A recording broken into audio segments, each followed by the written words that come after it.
आज हम एक ऐसे महान व्यक्तित्व के विषय में चर्चा करेंगे जिन्होंने हमारे देश के स्वतंत्रता आंदोलन में भाग लिया।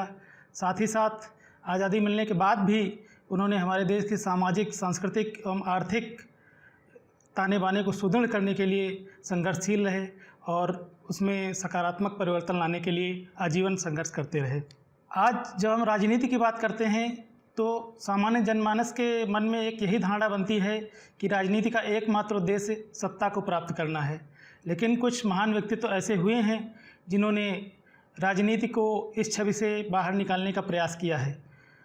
ऐसे महापुरुष हुए हैं जिन्होंने निस्वार्थ सेवा को ही राजनीति का उद्देश्य बनाया। 20वीं शताब्दी के प्रारंभ में भारत के क्षितिज पर एक ऐसे ही महान व्यक्तित्व का उदय हुआ जिन्हें हम लोकनायक जयप्रकाश नारायण के नाम से जानते हैं। जयप्रकाश नारायण का जन्म बिहार के सिताब दियारा गांव में 11 अक्टूबर 1902 को हुआ। जयप्रकाश जी के पिता हर्षोदयाल एवं माता श्रीमती फूल रानी के योग्य संतान थे। इनकी प्रारंभिक शिक्षा पटना के कॉलेजिएट स्कूल से हुई।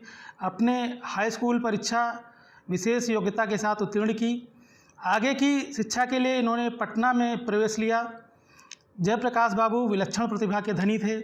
उन्होंने 1922 ईस्वी में उच्च शिक्षा के लिए संयुक्त राज्य अमेरिका में कैलिफोर्निया विश्वविद्यालय में प्रवेश लिया। अमेरिका में ही वे मार्क्सवादी विचारों के प्रभाव में आए और सारी दुनिया के लिए मार्क्सवाद के विचारों का समर्थन किया। जयप्रकाश नारायण एक कर्म योद्धा थे। उनमें बाल्यकाल से ही निडरता, साहस, मैत्री, त्याग और देशवासियों के लिए अटूट प्रेम की भावना कूट कूट कर भरी हुई थी। स्वदेश लौटने के बाद वे भारतीय राजनीति में सक्रिय हो गए। इन दिनों भारत में गांधी जी के नेतृत्व में असहयोग आंदोलन संचालित था। एक सच्चे राष्ट्रभक्त के रूप में स्वाधीनता आंदोलन से जुड़ गए। अब तक जयप्रकाश जी पूरी तरह समाजवादी सिद्धांतों से प्रभावित हो चुके थे। उनके तीव्र विरोध के देखते हुए अंग्रेज़ सरकार ने उन्हें गिरफ्तार कर लिया। भारत छोड़ो आंदोलन में भाग लेने के लिए वे जेल से भाग निकले, किंतु दुर्भाग्यवश 18 सितंबर 1943 को लाहौर रेलवे स्टेशन पर वे पुनः गिरफ्तार कर लिए गए। वे अप्रैल 1946 को रिहा किए गए और पुनः भारतीय स्वतंत्रता आंदोलन में कूद पड़े। गांधी जी जयप्रकाश जी को भारतीय समाजवाद का सबसे बड़ा विद्वान मानते थे। गांधी जी ने 1946 में उनका नाम कांग्रेस अध्यक्ष के लिए प्रस्तावित किया, किंतु कुछ सदस्यों के विरोध के कारण उन्हें अध्यक्ष नहीं बनाया जा सका। 1948 में भारतीय राष्ट्रीय कांग्रेस छोड़कर उन्होंने भारतीय समाजवादी पार्टी की स्थापना की। जयप्रकाश जी के हृदय में अंत्योदय एवं सर्वोदय की विचारधारा व्यवहारिक जीवन में उतरने के लिए आतुर थी। इसी समय 1952 में ये आचार्य विनोबा भावे के नेतृत्व में चलाए जा रहे सर्वोदय आंदोलन, भूदान आंदोलन की ओर आकर्षित हुए। वे सामाजिक और आर्थिक क्षेत्र के आमूल परिवर्तन के पक्षधर थे। उन्होंने सरकार एवं सत्ता में कोई पद स्वीकार नहीं किया।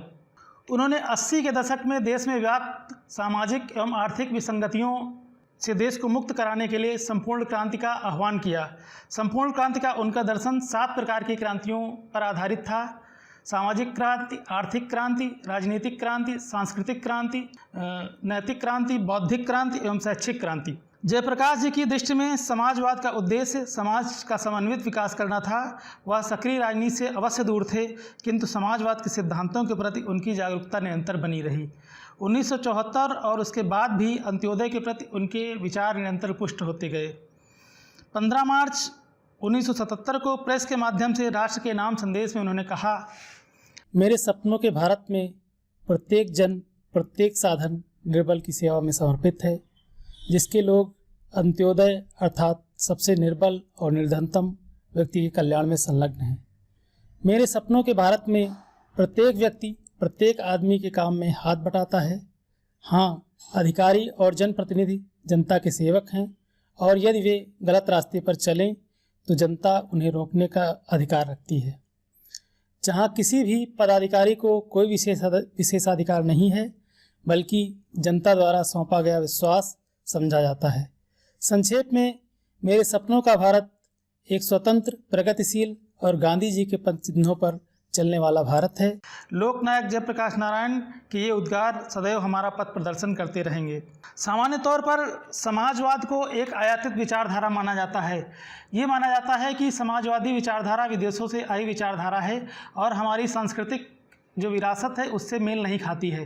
परंतु जयप्रकाश नारायण ने समाजवाद और हमारी सांस्कृतिक जो जीवन शैली है और जो हमारी सनातन संस्कृति है उसको जोड़कर और उसमें समन्वय स्थापित करने का प्रयास किया। जयप्रकाश बाबू ने बताया कि समाजवाद भारतीयता विरोधी नहीं है, बल्कि भारतीय संस्कृति के मूल्यों को सुरक्षित रखते हुए भी हम देश में समाजवाद ला सकते हैं, क्योंकि भारतीय परंपराएं कभी शोषणवादी नहीं रही हैं। अरण्यकालीन संस्कृत से ही भारत में विश्व बंधुत्व और सहयोग को सदैव सर्वोपरि सम्मान दिया जाता रहा है। वास्तव में भारतीय संस्कृति में सन्निहित आधारभूत आदर्शवाद वास्तविक समाजवाद है। जयप्रकाश नारायण के समग्र जीवन दर्शन से स्पष्ट है कि वे सर्वे भवन्तु सुखिनः के वास्तविक पोषक थे। उनके विचार उनके उज्ज्वल इतिहास का यशोगान करते हैं। एक सर्वोदयी नेता के रूप में उनके कार्यकलाप देशोत्थान के लिए बहुत बहुमूल्य सिद्ध हुए। महात्मा गांधी ने इसी बात से प्रभावित होकर कहा था, समाजवाद के बारे में जो जयप्रकाश नहीं जानते उसे देश में कोई दूसरा भी नहीं जानता है। सार्वजनिक जीवन में उनके योगदान को देखते हुए 1967 में उनको मैग्सेसे पुरस्कार दिया गया और 1999 में मरणोपरांत उनको भारत रत्न सम्मान से सम्मानित किया गया। अब हम विचार करेंगे कि लोकनायक के जीवन एवं उनके दर्शन का हमारे जीवन पर क्या प्रभाव पड़ सकता है, हम उनसे क्या शिक्षा ले सकते हैं और आज के समय में उनकी क्या प्रासंगिकता है।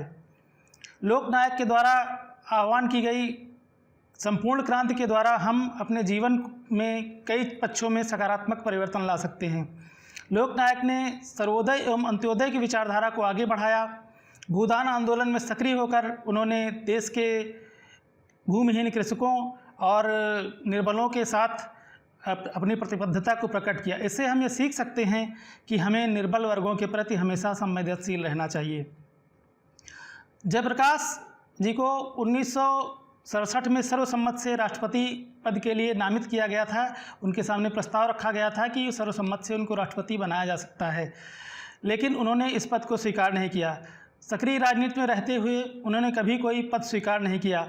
इससे हम यह सीखते हैं कि निस्वार्थ सेवा और जन सेवा किसी भी पद से अधिक महत्वपूर्ण है। आशा करते हैं कि इस वीडियो के माध्यम से जयप्रकाश नारायण जी के जीवन और दर्शन से आपको बहुत कुछ सीखने को मिला होगा और इसे आप लोग जीवन में उतारेंगे।